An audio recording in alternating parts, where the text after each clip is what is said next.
Nation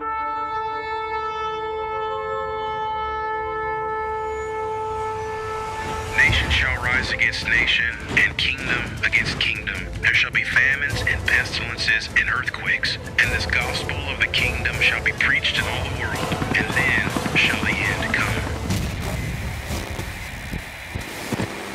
Tell us, when will these things be? And what will be the sign of your coming and of the end of the age?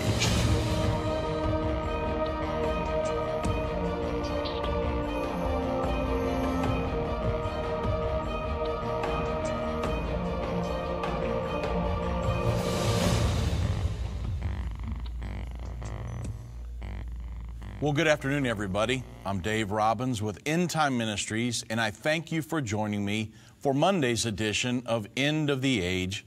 Irvin Baxter's a little under the weather today, and so he's going to be doing, we switch programs. I'm doing his program today. He's going to be doing my program tomorrow. And one of the things that I would ask you to help me pray about in your daily prayer time is the Bible study that I have going on in New York. I know a lot of you guys are interested in that. We're having a Bible study every Thursday night, 7:30, downtown Manhattan, midtown Manhattan, and it's at 3 West 43rd Street, and it's at 7:30 p.m., and I've had people show up from all over the place to attend the Bible study. All kinds of new visitors from out of state, people that are working downtown, they want to come visit. So if you'd help pray with me, because we're going to start a church down there, and so if you would help me pray about that, I would greatly appreciate it. And also remember Irvin in your prayers, as he is just a little under the weather. Still hasn't recouped totally from the cold that he got in Israel, and so he'll be on the radio program tomorrow. So on today's program, I'm going to talk to you about the prophecy. We know there's the prophecy of a world government in the end time. And we know that the United States is not involved in that world governing entity just prior to the second coming of Jesus Christ. So we're going to talk about the prophecy and use some current events to tie it all together to see how we could be watching the ongoing fulfillment of that prophecy as we speak. So let's talk about world government and Trump's America First policy, because he is so dogmatic on the America First policy, and he's pulling out of some of these world governing bodies and world governance efforts that the liberal internationalists, or those that believe in a world government, they're getting very alarmed and they don't like it. He's not playing ball with them like the United States has for the last 70 years. And they're getting very alarmed by that, and it's the ongoing fulfillment of Bible prophecy. So let's talk about it. The Economist's magazine, which is one of the most influential political magazines in the world, they say it's the publication to kings and presidents. It's put out by the Rothschilds.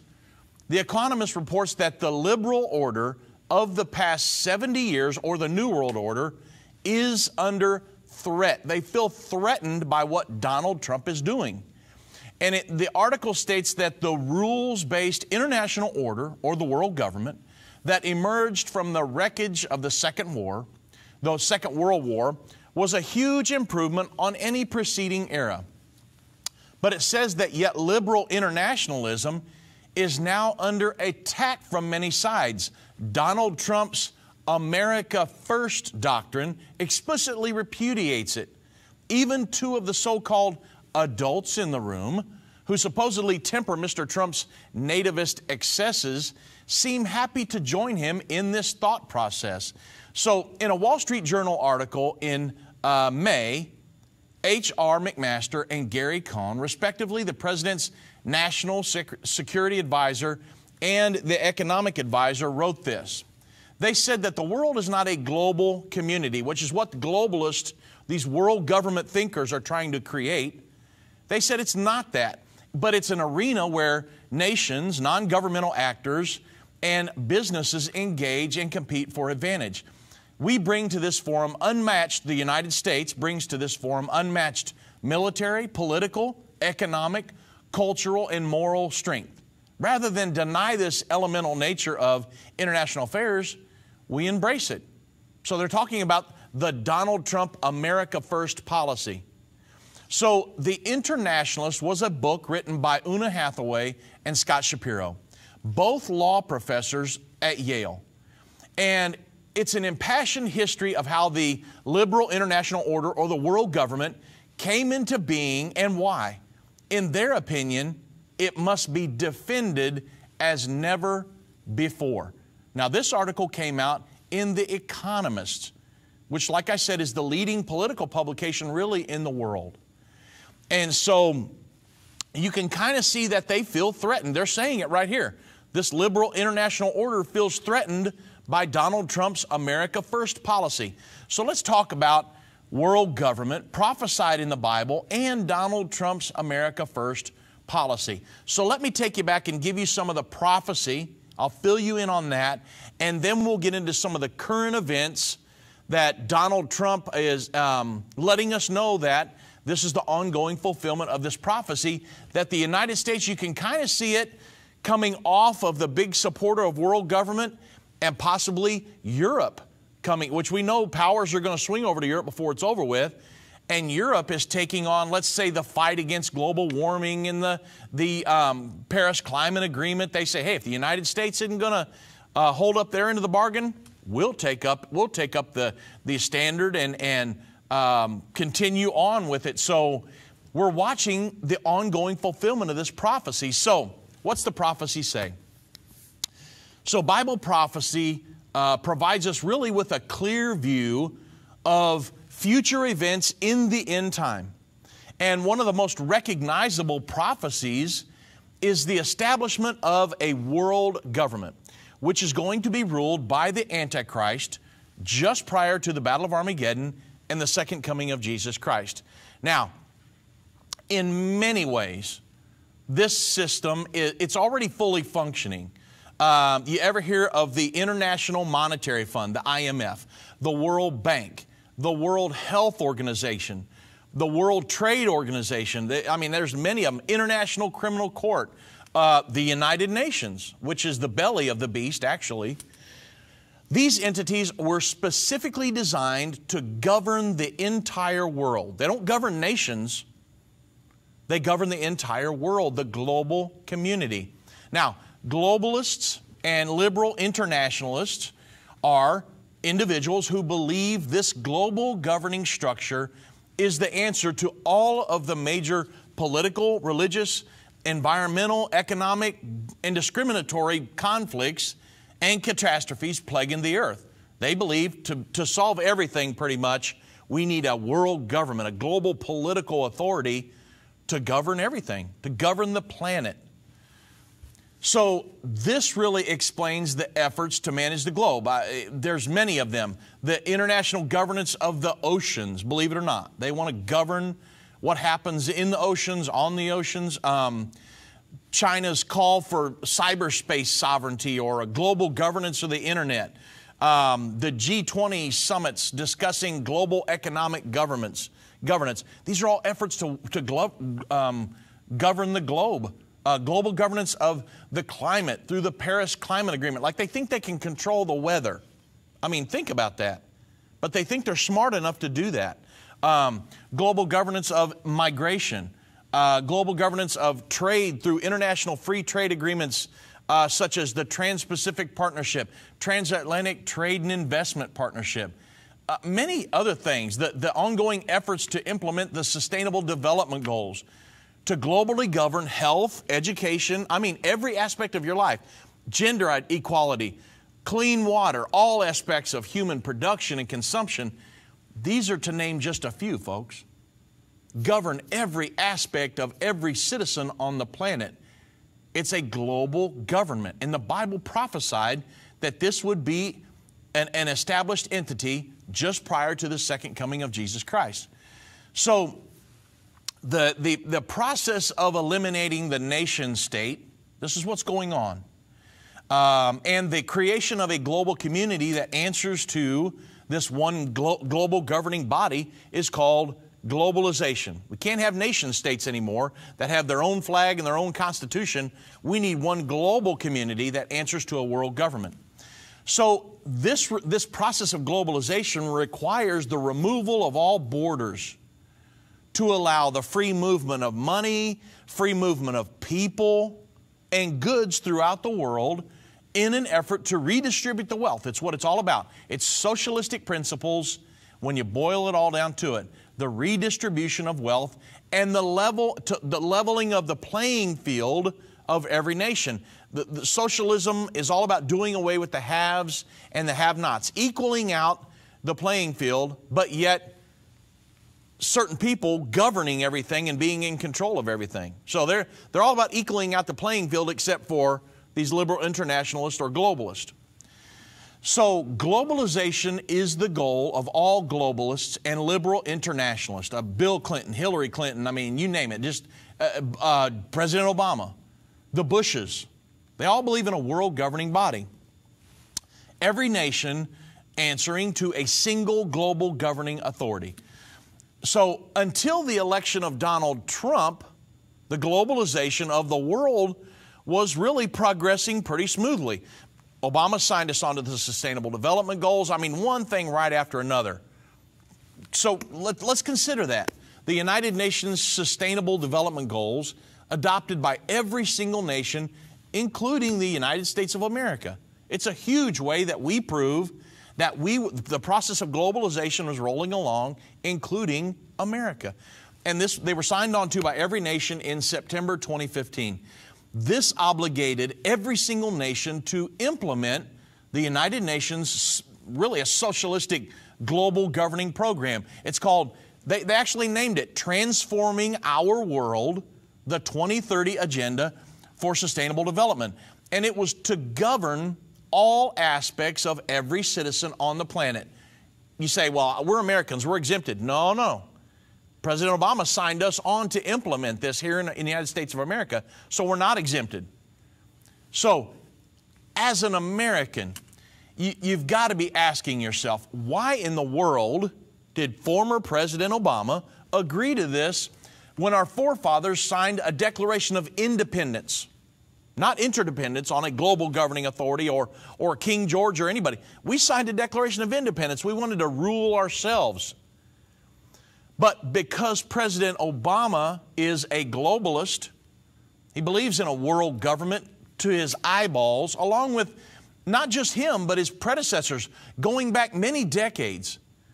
President Obama believed, and still does, that the world government is the answer to everything. Okay, let me prove it to you.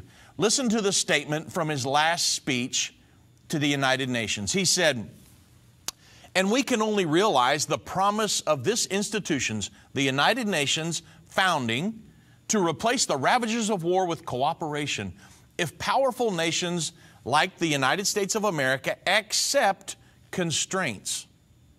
Not being independent, but interdependent.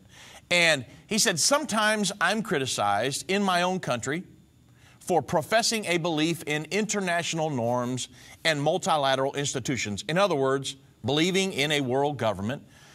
But he says, I'm convinced that in the long run, giving up some freedom, talking about you and I, some freedom of action, not giving up our ability to protect ourselves or pursue our core interest, but binding ourselves to international rules over the long term enhances our security. Now that's what President Obama said in his last UN speech. Now that, folks, is globalization. This is world government, and President Obama was in full cooperation with it. So what could stop it? You say, well, President Obama signed us on to all this, and he obligated us to all these different global governing efforts. What can stop it? I mean, let's just throw up our hands. No, not just yet. Because electing an anti-globalization president might just do the trick, right? Well, that's actually, it appears, what just happened almost a year ago now. So let me prove it to you. On July 21st, during his acceptance speech for the presidency of the United States, Donald Trump made this statement. He said the most important difference really between our plan and that of Hillary Clinton's is that our plan puts America first. Americanism, not globalism, will be our credo. Well, all these globalists around the world, they just cringed when they heard that. The United States of America, the president is going to put America first. They all cringed. I'll show you documentation for that here in just a minute. So this statement was a proverbial slap in the face, really, to the world government. And because the United States have been the major proponent of it.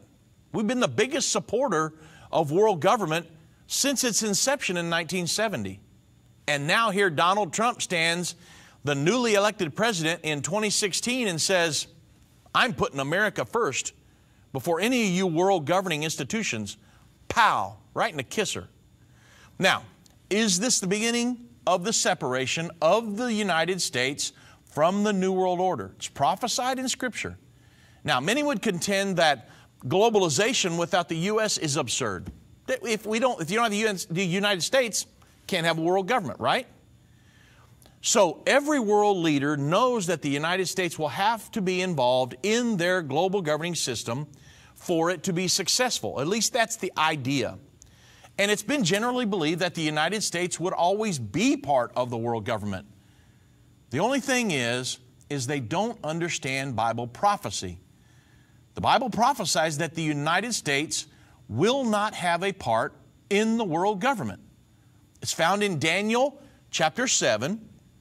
And let me give you the prophecy real quick because you've got to understand this. This prophecy was written 2,500 years ago. And we're watching it come to pass in intricate detail right before our very eyes.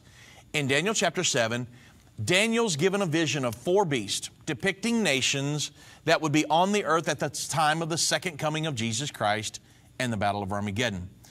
Many of you know the prophecy. The first one's a lion with eagle's wings. The second is a bear. The third is a 4-headed leopard. And the 4th beast is an animal unlike anything Daniel had ever seen.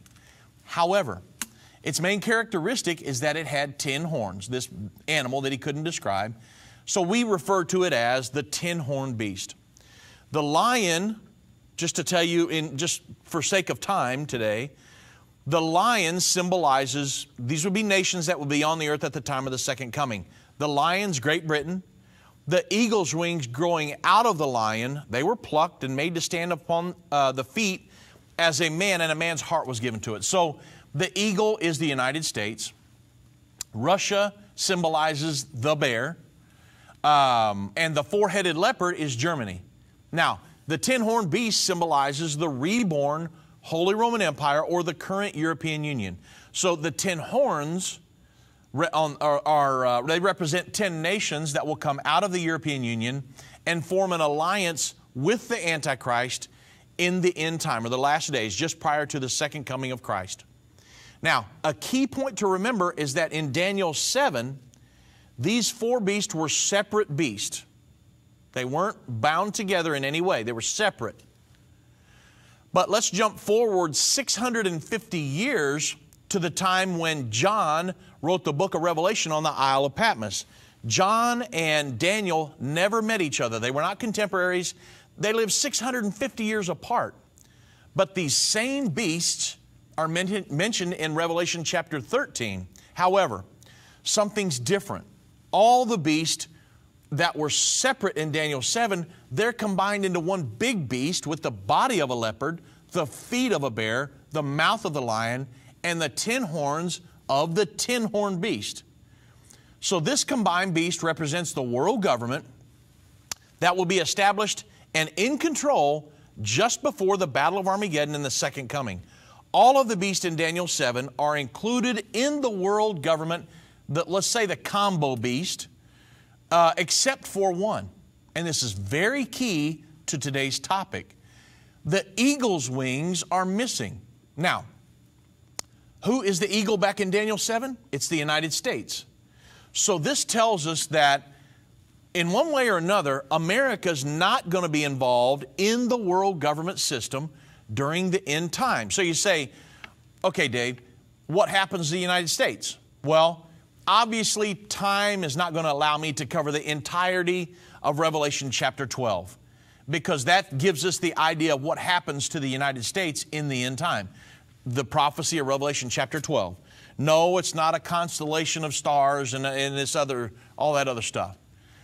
Revelation 12, let me give you a brief synopsis of the chapter, and then we'll focus on one verse that ties it all together. Revelation 12, verse 1 through 5 describes a woman with 12 stars around her head. The woman gave birth to a child who ruled the entire earth in the future. The woman in the chapter, Revelation chapter 12, is the nation of Israel, and the child is Jesus Christ. And I've got a whole article written on this stuff. Email me, drobbins@endtime.com. I'll send you the article that describes the whole thing. I'm not going to have time to do everything on today's program. Revelation 12, 7 through 13 then describes a war in heaven that will occur 3.5 years prior to the second coming of Jesus Christ. The war will result in Satan being cast out of heaven and banished to the earth. And it's at this time when Satan will persecute the woman, which is Israel. Now, the key verse is this. Revelation 12, verse 14 describes the protection of Israel from the serpent. And it says, to the woman, which in this chapter is Israel, were given 2 wings of a great eagle, that she might fly into the wilderness, into her place, where she is nourished for times, and half a time, from the face of the serpent. Now, remember, it's very key. The woman is Israel, and the eagle's wings represent the United States. The terminology, times, and half a time, is the 3.5 years of the Great Tribulation. So this scripture, Revelation 12, 14, this scripture tells us that the United States will protect Israel against the Antichrist and Satan's world governmental system all the way until the second coming of Christ and the Battle of Armageddon. You understand that when I say Satan's governmental system, in Revelation 13, when it gives the prophecy of the world government, it says that the dragon gave this entity its seat, power, and great authority. So Satan is behind the effort, the world government efforts in the world today.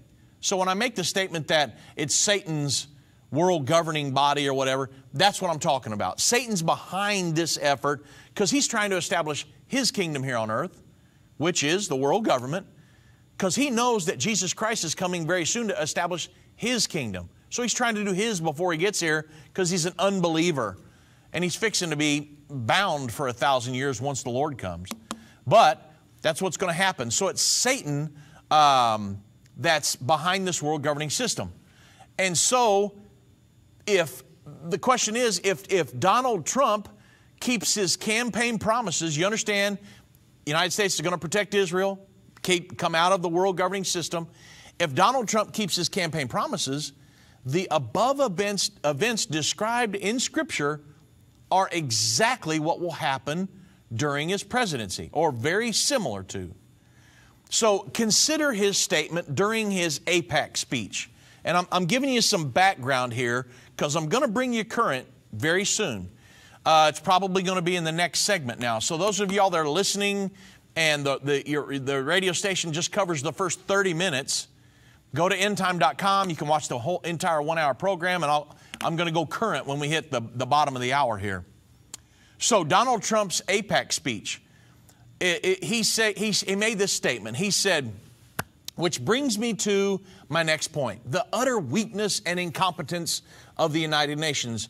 Now, you have to understand that like I said, the United States was the main supporter of world government up to this point. Donald Trump says the weakness and the incompetence of the United Nations. The United Nations is not a friend of democracy. It's not a friend of freedom. It's not a friend even to the United States of America, where, as you know, it has its home in New York City. And it surely is not a friend to Israel.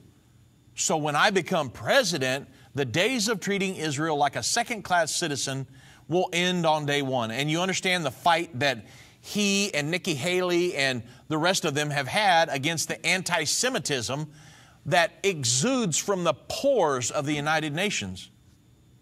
Anti-Semitism. They've been fighting against it tooth and toenail. And that's why we've started backing out of things like UNESCO and different things. However, those advocates of world government they're not favorable at all to this statement and many others that Donald Trump's made. So really, make no mistake, Donald Trump is seen as a threat to the international community and all it stands for. And just like the Economist said, this liberal international order, we feel threatened by Donald Trump and this America First policy. So let's go into Trump's America First policy. What's going on? And that's why I wanted to go through the prophecy, because you understand the United States is not part of that world governing body. Now here comes a president, and with all the prophecies converging at the same time, letting us know we're in the end time, we always wondered, because we thought, you know, if Hillary Clinton, who is a liberal internationalist, just like her husband, she believed in a world government, if she got elected, man, we were headed down a rat hole. And we were going straight off into socialism. I mean, President Obama had already implemented the Obamacare, which was socialized health care here in the United States. And so you say, well, how's that? Well, the government is mandating that you get it or pay a fine. It's socialism. Let's just face it. And so consequently, Hillary Clinton was wanting to strengthen that. Well, Trump comes along and says, America's first policy. And here we are in the end time. The Bible says we're not going to be part of that world governing body. Here comes the newly elected President of the United States, Donald Trump, and he says, putting America first. Now, I'm going to get into what's going on currently in the next half hour. So go to endtime.com, watch the entire program, and I'll bring you up to date on what's going on with Donald Trump. Are you certain where you will spend eternity? The Truth Seeker package will give you a deeper understanding of the Bible and brings clarity to salvation. Available for a limited time only, the Truth Seeker package is made up of 22 lessons, each specifically designed to take your spiritual growth to the next level and to deepen your relationship with God. Join Irvin Baxter on this amazing journey through the Scriptures, revealing the uncompromising truth of the Bible. For a limited time, order the Truth Seeker package for your gift of $100 or more. Just call 1-800-END-TIME. That's 1-800-363-8463. Or visit endtime.com today. The Truth Seeker package, taking the filters off of traditional religion, experiencing the Word in its purest form. Move Mountains with Irvin Baxter, the new book by Irvin's grandson, provides 30 days of devotion that will enhance your connection to God and others. Authentic illustrations from early morning devotions at End Time will help you find your purpose and eliminate fears. Commit to taking this 30-day journey and experience real life change. Order this brand new book for only $14.99. Call 1-800-363-8463 or go to endtime.com/move. If your station only carries the first 30 minutes of End of the Age, go to endtime.com and click the watch button to continue today's broadcast. You can also finish up later by clicking the archives button.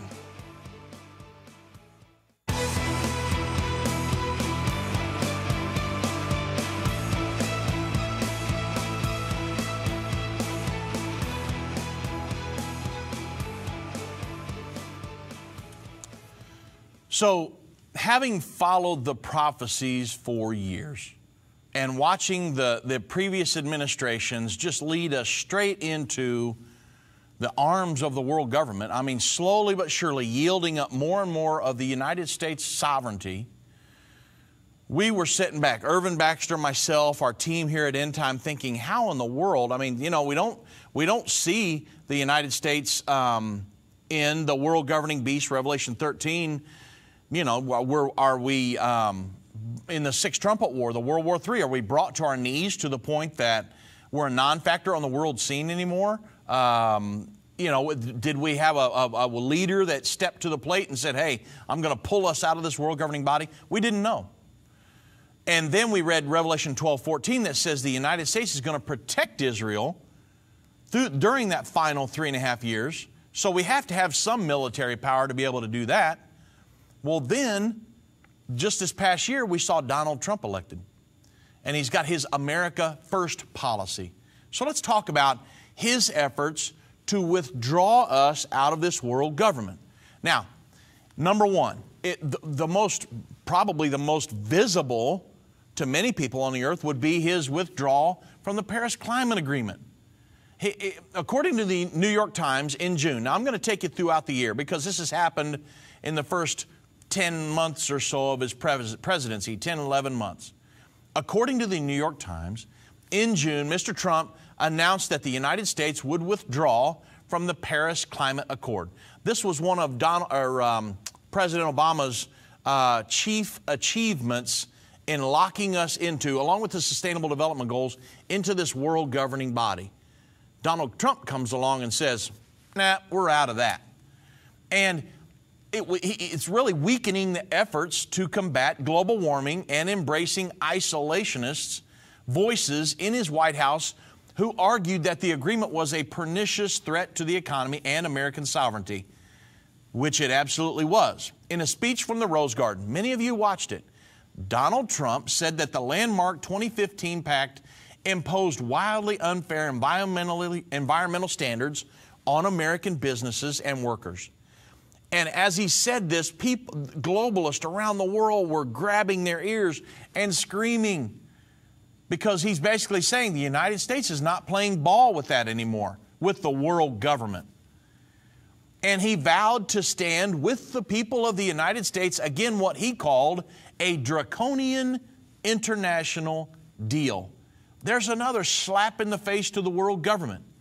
Donald Trump said, I was elected to represent, in the speech, the citizens of Pittsburgh, not Paris.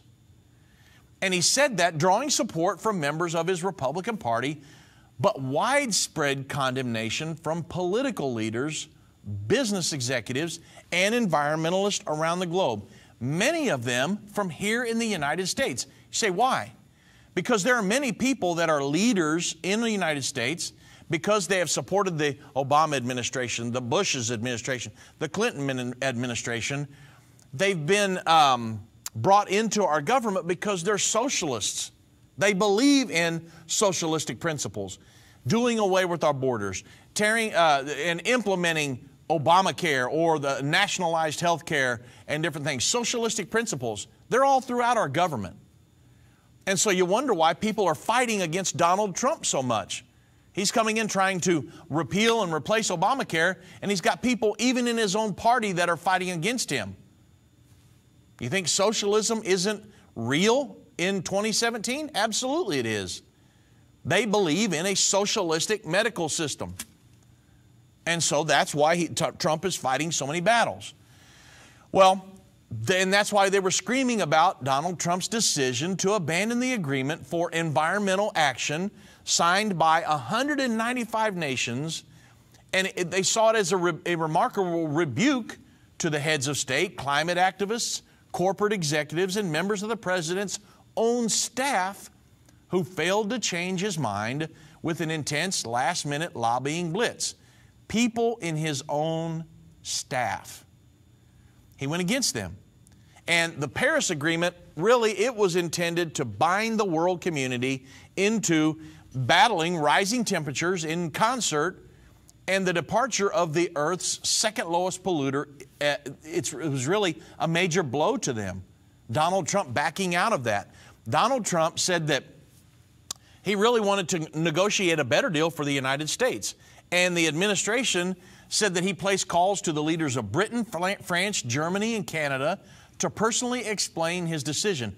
But within minutes of the president's remarks, the leaders of France, Germany, and Italy issued a joint statement saying that the Paris Climate Accord was irreversible and could not be renegotiated. The president's speech was really his boldest and most sweeping assertion of an America First foreign policy doctrine since he assumed office many months ago. And he stated it would once have been unthinkable that an international agreement could prevent the United States from conducting its own domestic affairs. So in Mr. Trump's view, the Paris Accord represents an attack on the sovereignty of the United States, which it exactly does that. And you wanted global entities to control how we, the war on coal plants and different things, to control how we, the sustainable elements of this country. That's what one of the things this was devoted to, carrying out the sustainable development goals, and a threat to the ability of his administration to reshape the nation's environmental laws in ways that benefit everyday Americans. These globalists do not like that. They want interdependent players where they can govern. They don't want independent nations. So the backing out of the Paris Climate Agreement was probably one of the most recognizable ways Donald Trump said, no, we're not playing ball with that. We're pulling out. You understand that up until this point, all of the presidents would have been for that. Ronald Reagan, maybe not so much. But he still played ball before it was all over with. But the next thing Donald Trump did, let's talk about UNESCO. In October, President Trump decided that the United States would pull out of UNESCO, the United Nations Educational, Scientific, and Cultural Organization. He said, we're going to pull out of that after repeated criticism of resolutions that the Trump administration says demonstrate the United Nations Cultural Agency's anti-Israel bias. Now, previous administrations, they had played ball with that. Donald Trump said, not anymore. The decision by the Trump administration comes really as UNESCO is voting to choose, was voting to choose a new director. And intense balloting, it overshadowed by the agency's funding troubles and divisions over Palestinian membership. Many saw the vote to include Palestine as evidence of the long-running ingrained anti-Israel bias within the United Nations, where really Israel and its allies, they're far outnumbered by Arab countries and their supporters. So Donald Trump said, they warned them. Nikki Haley was saying, look, if you continue this, we're going to pull out. Well, Donald Trump eventually pulled out. So now you've got the Paris Climate Agreement, and now you've got UNESCO. Now, look at the EPA. The Environmental Protection Agency. In October, the EPA took another step to advance President Trump's America First strategy.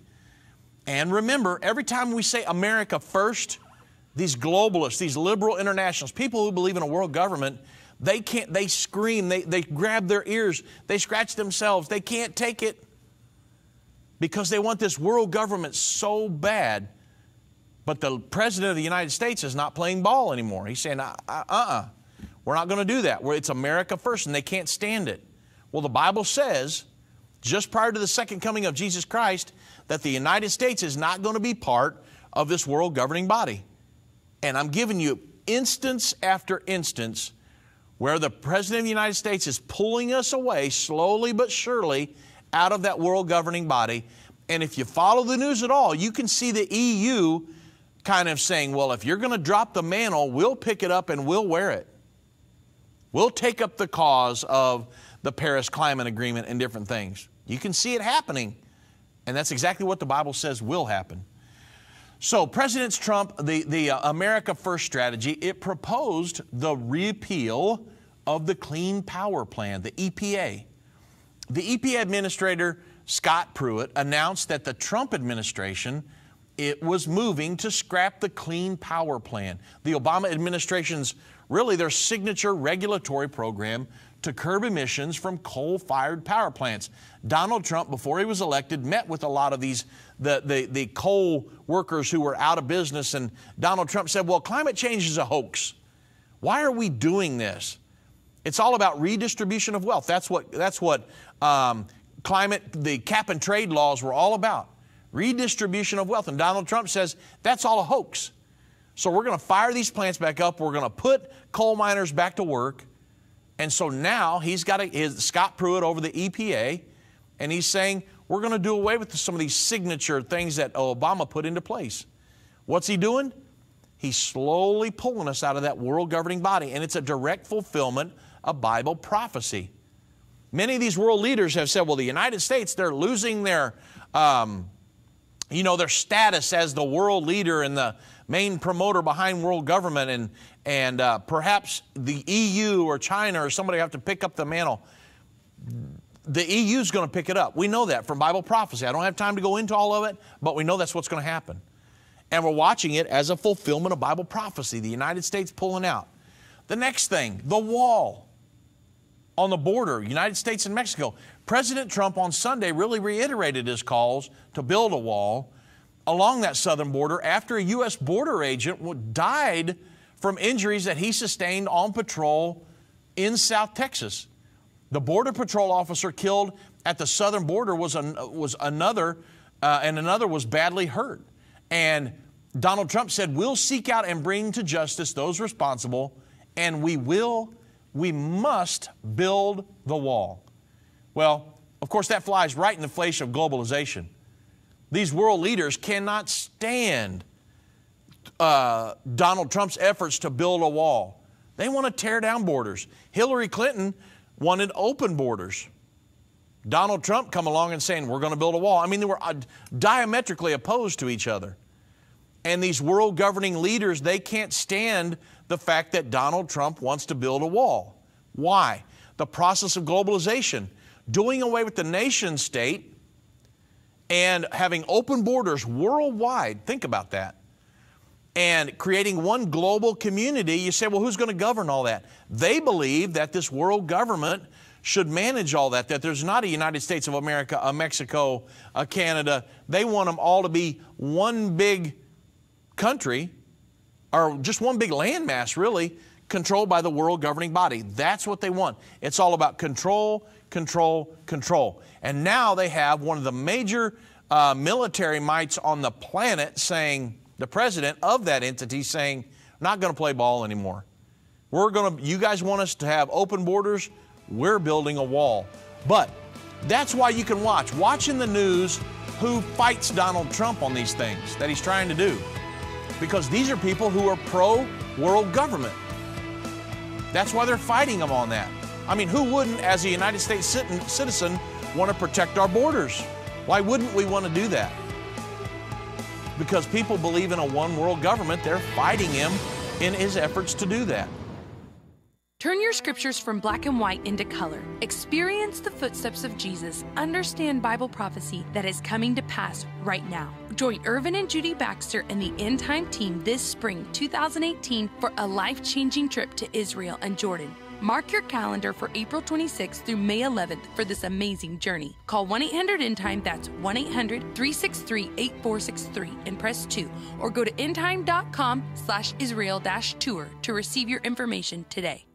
End Time survives on the goodness of God, product sales, and donations from our wonderful partners. If you find End Time to be a blessing to your life, consider us in your year-end giving for 2017. Our End Time team cannot reach the world alone, but with our partners and the God we serve, nothing is impossible. To be a part of this great cause, call 1-800-END-TIME. That's 1-800-363-8463 or visit endtime.com/give.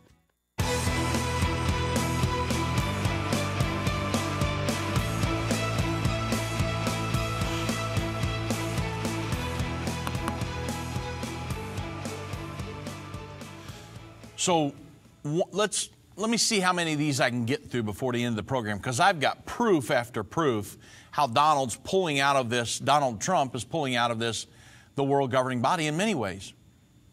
And obviously the globalists can't stand it. The next thing is he's wanting to cut UN funding, which when you understand that, you understand what the golden rule is.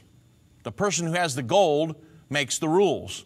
So when we've been the major funder of the UN organization, and now Donald Trump is saying, hey, I'm going to cut a lot of that, globalists are going out of their mind. They're pulling their hair out.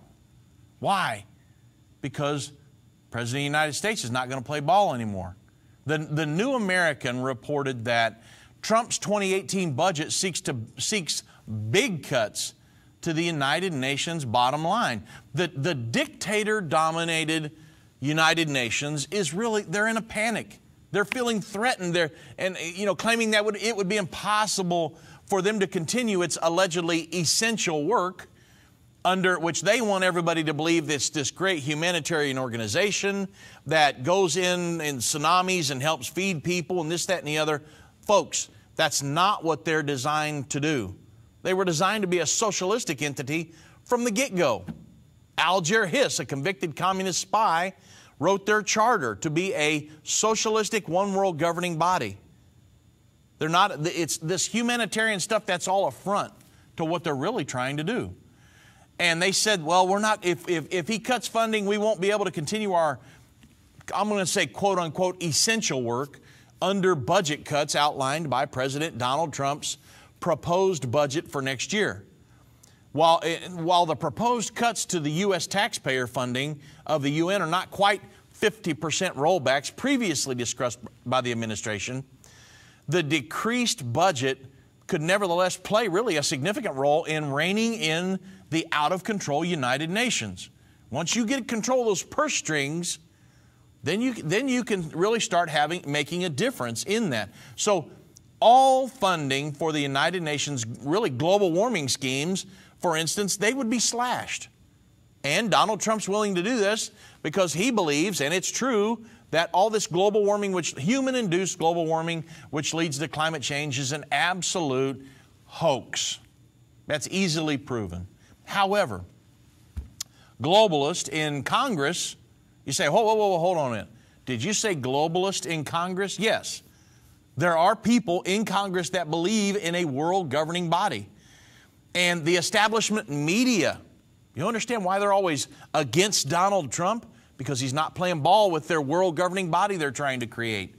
And they're howling about this, the budget cut, the United States budget cut to the UN, ensuring really a battle awaits ahead as the United Nations meddles more and more in U.S. affairs.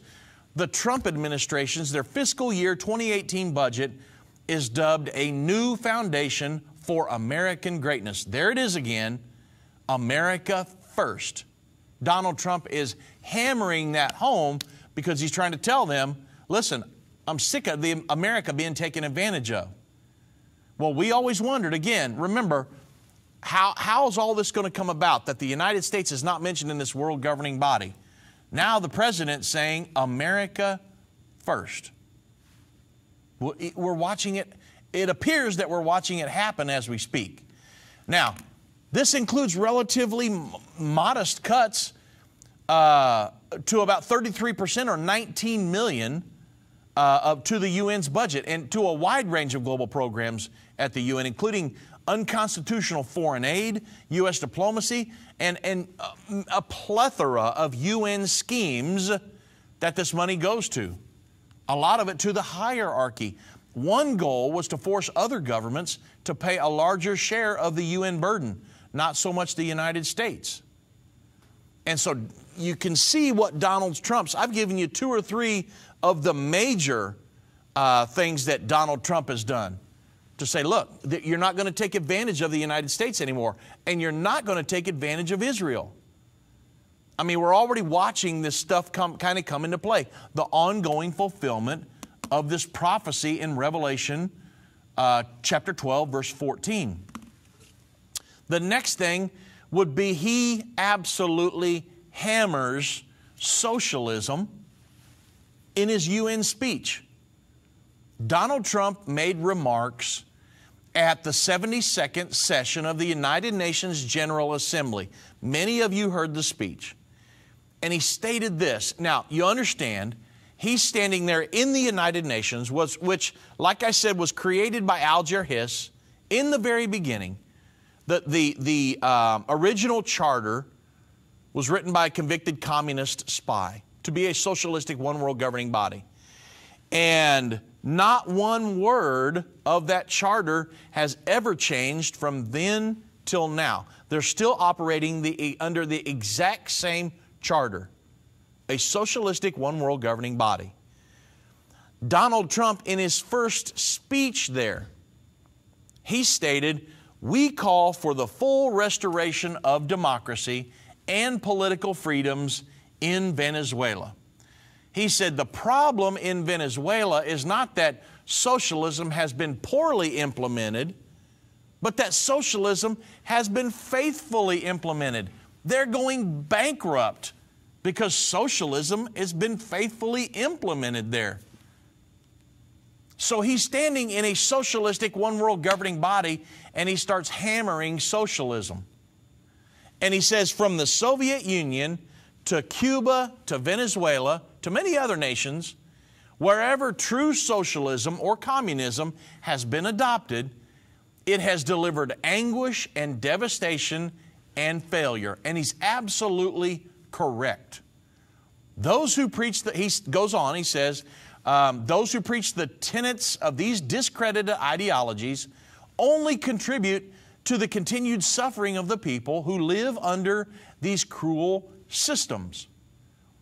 Now, folks, this was a direct rebuke of the United Nations itself, since it was created, like I said, to be a socialistic one-world governing body, and the leader of the capitalist world stands in there and says that it's a failed ideology. He's standing in the belly of the beast, of the socialistic beast, and says socialism is a failed ideology.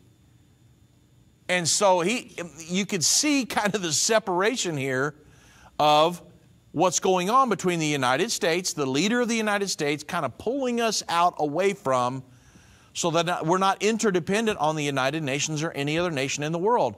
It's called his America First policy. Let's talk about immigration. One more proof. A full statement on immigration principles issued by the White House in on October 8th. And it stated that one of the main provisions was complete construction of the border wall. And we're talking about the wall again, immigration. They said they want to build, the White House said they want to build a southern border wall and authorize the Department of Homeland Security to raise fees from the processing of immigration benefit applications and border crossings to be used for security and infrastructure.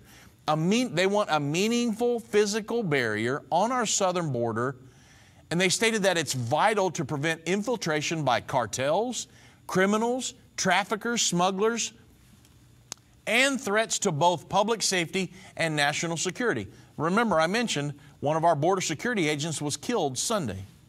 And in 2006, Congress passed legislation to secure the border with a double-layered fence, but the promised barrier was not construction.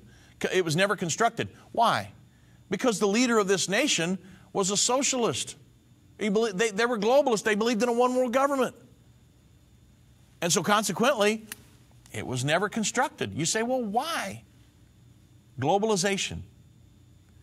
So let's talk about the globalization, the nationalized health care.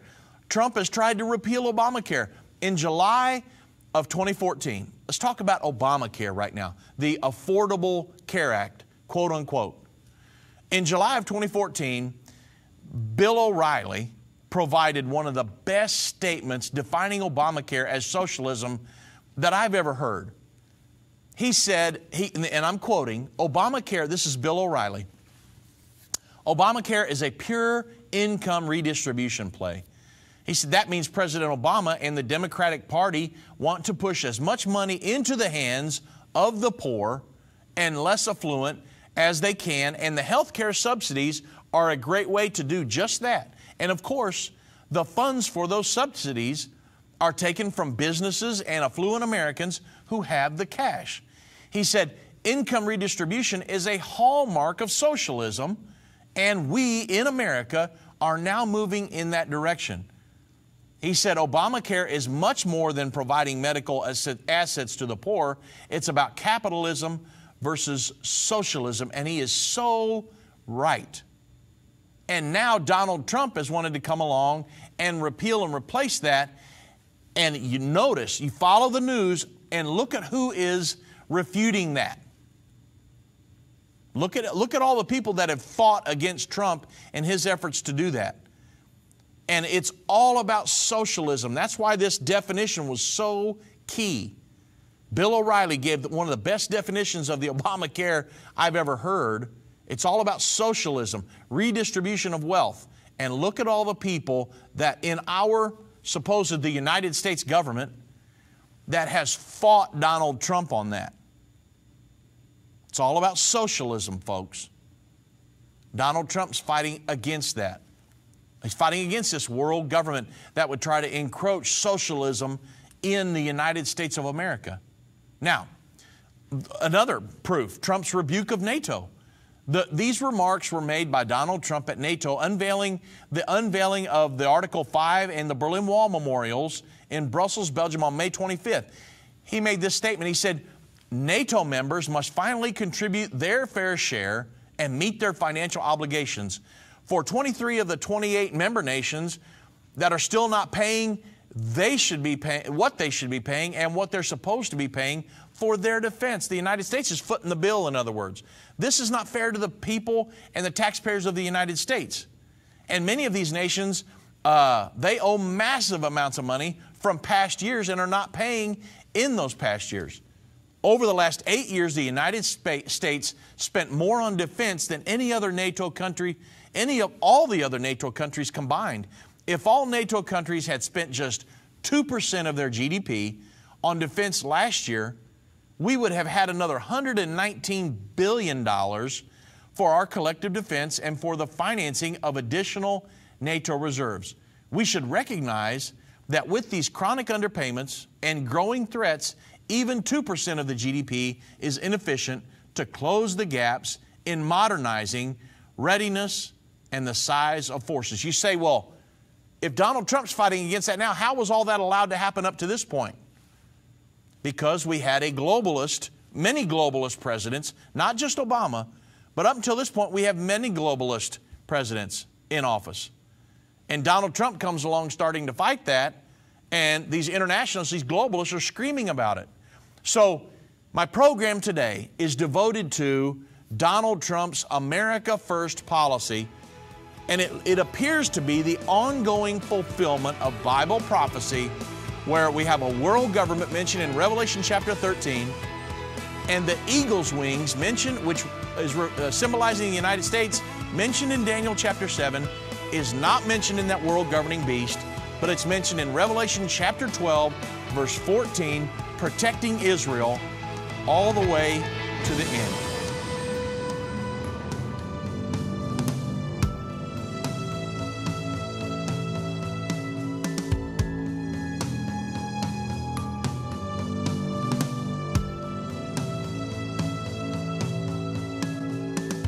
End of the Age is a production of End Time Ministries.